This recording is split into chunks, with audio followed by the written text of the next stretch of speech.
Bien, mi nombre es Alexander Joseph Loza Delgadillo y en esta oportunidad voy a estar a cargo de la clase de farmacología para el control de lo que es la acidez gástrica y la enfermedad acidopéptica o ulceropéptica.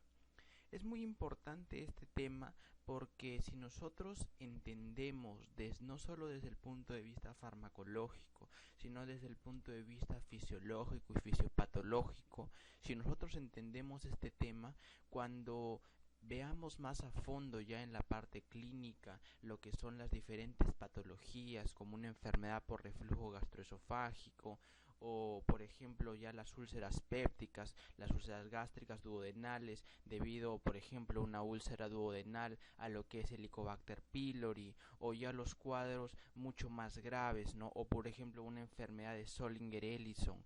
Cuando analicemos cada una de las patologías, si nosotros partimos desde que tenemos un entendimiento de lo normal que sucede en nuestro cuerpo, luego entendemos cómo es que se da lo patológico y cómo actuar de manera básica frente a lo que son las anormalidades en la secreción de ácido. Si nosotros entendemos la parte básica, nosotros vamos a entender el por qué se da diferentes dosis, por ejemplo, en una enfermedad por reflujo, cuándo es que hay que cambiar lo que es la dosis, cuáles son las posibles reacciones adversas que nosotros nos enfrentamos al dar determinado tipo de fármaco, cuáles son las posibles interacciones que puede haber si damos tal o cual inhibidor de bomba de protones, por ejemplo.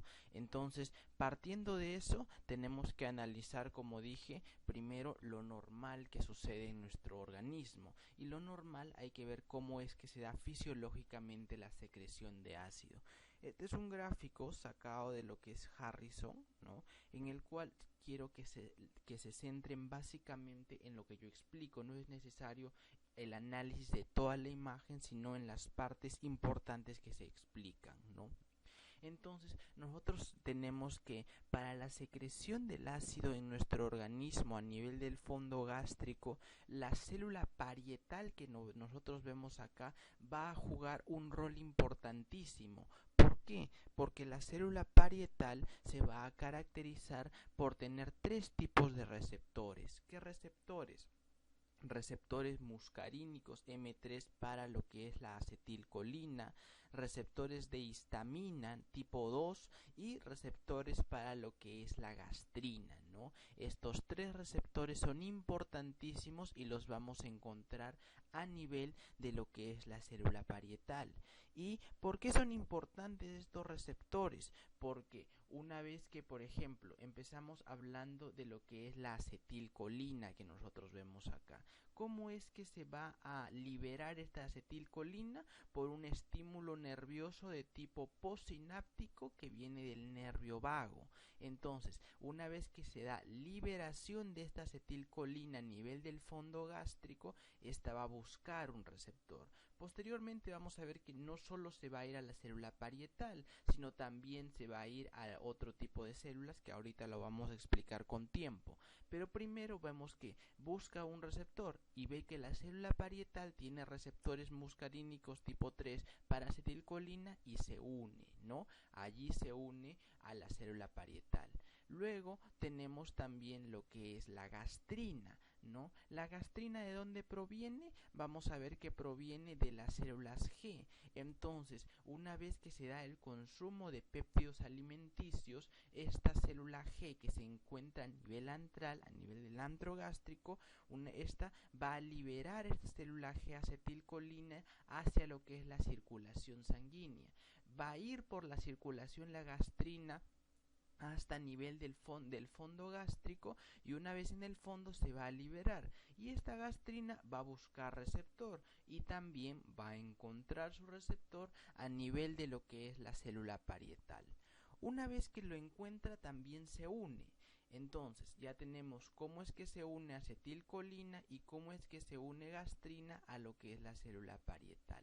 Al unirse a la célula parietal, ¿qué es lo que ocasiona la acetilcolina y gastrina? Me van a ocasionar un aumento de lo que es el calcio citosólico o el calcio y acá dentro de lo que es la célula parietal. Y al aumentarme el calcio citosólico va a haber una activación de sinasas a nivel de la célula parietal, y esta estimulación de las sinasas me generará que a nivel canalicular, es decir, a este nivel, a nivel de los canalículos, se active lo que es la bomba de sodio-potasio ATPasa para la liberación de ácido a este nivel, ¿no? Entonces, tenemos que hasta ahora tenemos acetilcolina más gastrina. Una vez que se unen a los receptores que tiene la célula parietal, aumentan el calcio citosólico, me dan estimulación de sinasas y con ello activación de la bomba sodio-potasio ATPasa que se encuentra a nivel de los canalículos para liberación de ácido. Pero acá tenemos otra, que es histamina, y vemos aquí flechas donde me dicen que gastrina también va a esta célula. ¿Cuál es esta célula? Esta se conoce como la célula enterocromafín. Esta célula enterocromafín se va a caracterizar porque también tiene receptores para acetilcolina y también tiene receptores para lo que es gastrina. Entonces, una vez que igual por un estímulo postsináptico la acetilcolina no solo va a la célula parietal, sino que ve que también hay receptores para ella en la célula enterocromafín y también se une, igual que la gastrina, ve que no solo hay en la célula parietal, sino también en la célula enterocromafín y se une. Una vez que acetilcolina y gastrina se unieron a los receptores que se encuentran en la célula enterocromafín, esta generará como efecto la liberación de histamina. Y esta histamina libre, ¿dónde se irá? Verá que la célula parietal tiene receptores para histamina tipo 2 y se unirá. Una vez que la histamina se unió a la célula parietal, me genera un aumento de adenilato ciclasa. Al aumentarme adenilato ciclasa, me aumente el AMP cíclico. Esto me da, de la misma manera que lo anterior que dijimos de acetilcolina y gastrina, me da estimulación de sinasas con una activación de bomba sodio-potasio ATPasa o bomba de protones, que es lo mismo a nivel canalicular, para estimularme la secreción del ácido, ¿no? Normalmente es importante esto porque muchas literaturas, cuando ustedes lean diferentes textos, van a ver que dicen que la gastrina genera una liberación de ácido, pero de manera indirecta. ¿Por qué dice eso? Porque una vez que la gastrina se liberó, esta literatura dice que la mayor parte, si bien es cierto, una porción va para hacer una liberación o una estimulación directa a la célula parietal, se dice que la mayor parte de gastrina se va a la célula enterocromafín para que junto con la acetilcolina me den liberación de histamina. Por eso es que dicen que hay estimulación de ácido por parte de gastrina, pero de manera indirecta. En cambio, se dice que la acetilcolina me genera una liberación de ácido, pero de manera directa. ¿Por qué? Porque si bien se va a ambos lados, se dice que una gran parte se va a la célula parietal para generarme una liberación de manera directa, ¿no? Entonces, esa es la primera parte, ¿no? Ahora nosotros lo vamos a explicar con este otro gráfico, por si no se ha entendido, y vamos a explicar ya todo en un complemento más general. Este es un gráfico sacado de Katsun, muy didáctico, porque me muestra todo el proceso para la formación de ácido, ¿no? Entonces, ¿qué es lo que pasa fisiológicamente? Habíamos hablado ya de esta célula parietal. Dijimos que esta célula parietal tenía receptores para histamina, receptores para acetilcolina, receptores para gastrina. Dijimos que esta gastrina venía de las células G que se encontraban a nivel antral, ¿no? Y que por una estimulación de los péptidos alimentarios se liberaba, iba por la circulación, luego una vez que llegaba a nivel de lo que es el fondo gástrico, iba la mayor parte, dijimos, a la célula enterocromafin para que junto con la acetilcolina que se liberaba de manera posináptica me liberaran histamina y esta fuera la célula parietal, y que una menor parte de la gastrina se iba para una estimulación directa. De igual forma hablamos de la acetilcolina, de igual forma de la histamina, que me generaba la histamina, dijimos, aumento de anilato ciclasa, aumento de MP cíclico, y en general todo iba como efecto final a la activación de la bomba sodio-potasio ATPasa. Pero si nosotros continuamos analizando este gráfico, acá vemos uno que dice nervio vago preganglionar igual que lo que se encuentra en el fondo gástrico. ¿Por qué? Porque se dice que va a haber ya también una estimulación, ¿no? Una estimulación a nivel de lo que es a nivel antral. Entonces, esta estimulación nerviosa, ¿qué va a generar? Acá vemos que genera un efecto positivo de activación y un efecto inhibitorio. ¿Cuál es este efecto de estimulación? Me va a estimular a los receptores liberadores de gastrina. Entonces, este nervio vago, cuando me genera la estimulación de tipo postsináptica, me generará mayor aumento de liberación de gastrina, ¿no?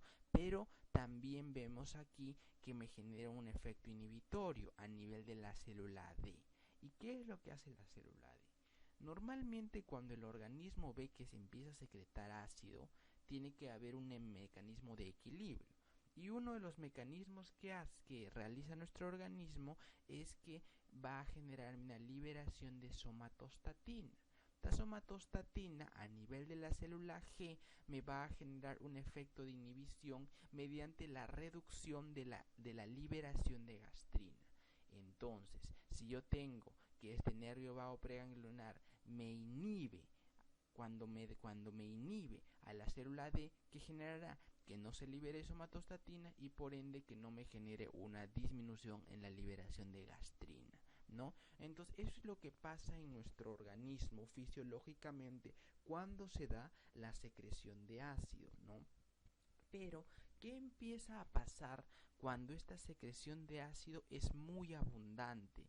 ¿Qué empieza a pasar cuando hay demasiado ácido? Obviamente aquí ya empieza a tornar ya las características patológicas, ¿no? Y empieza a ver, por ejemplo, la famosa enfermedad por reflujo gastroesofágico. Con el tiempo puede haber unas úlceras gástricas, úlceras duodenales, podemos tener incluso cuadros ya más complicados de la enfermedad por reflujo, caracterizados, como veremos posteriormente cuando analicemos las patologías, por lo que es ya una metaplasia de Barrett, incluso puede llegar hasta un adenocarcinoma de esófago ya con el tiempo, no por un reflujo constante, o incluso cuadros de estenosis a nivel esofágico, ¿no?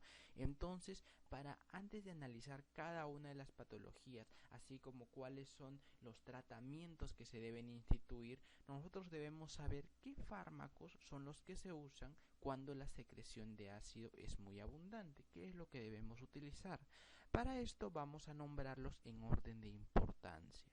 Uno de los más importantes que hoy tenemos y que es utilizado ampliamente en la parte clínica son los inhibidores de bomba de protones, ¿no? Muy importantes estos inhibidores de bomba de protones, de los cuales nosotros tenemos 4 importantísimos, ¿no? Que son los 4 básicos. El omeprazol, que va a tener un isómero que va a ser el esomeprazol.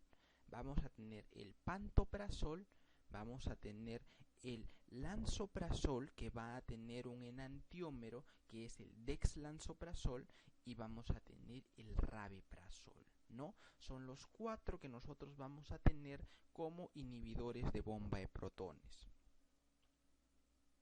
Cuando nosotros analizamos estos fármacos, vamos a ver que tanto el lansoprazol, el omeprazol, el rabeprazol, el pantoprazol, todos estos constituyen lo que se conoce como profármacos. ¿Qué quiere decir esto? Que necesitan una activación en un medio ácido, ¿no? Entonces, una vez que uno ingiere el fármaco por vía oral, por ejemplo, ¿no? O se da la ingestión del fármaco, viene como profármaco. Necesita un medio ácido para poder activarse. Entonces, después de su absorción por la circulación sanguínea, este profármaco, ¿qué hace? Se difunde por las células parietales que ya analizamos, que se encuentran a nivel del estómago, en el fondo gástrico, y se acumulan ¿en dónde? En los canalículos secretores de ácido. Ahí se acumula el profármaco, en estos canalículos secretores de ácido. Y allí es donde se va a activar. Y esta activación va a ser va a ser mediada ¿por quién? Por la formación catalizada de protones, ¿de qué? De protones de sulfenamida, que vemos acá, tetracíclica. En palabras simples, una vez que cualquiera de estos inhibidores de bomba de protones, que están como profármacos, son atrapados o se encuentran a nivel de lo que son los canalículos, deben ser activados. ¿Quién los activa? Esta sulfenamida tetracíclica, ¿no?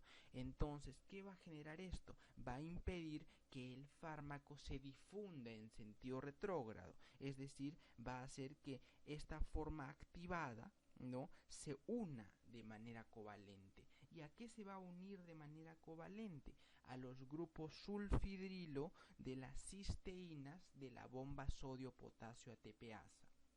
En palabras simples, una vez que el profármaco se activó por esta sulfenamida tetracíclica, cuando ya está la formación activada, se une de manera covalente a un grupo que se conoce como cisteínas, que se encuentran a nivel de la bomba sodio-potasio ATPasa, ¿no?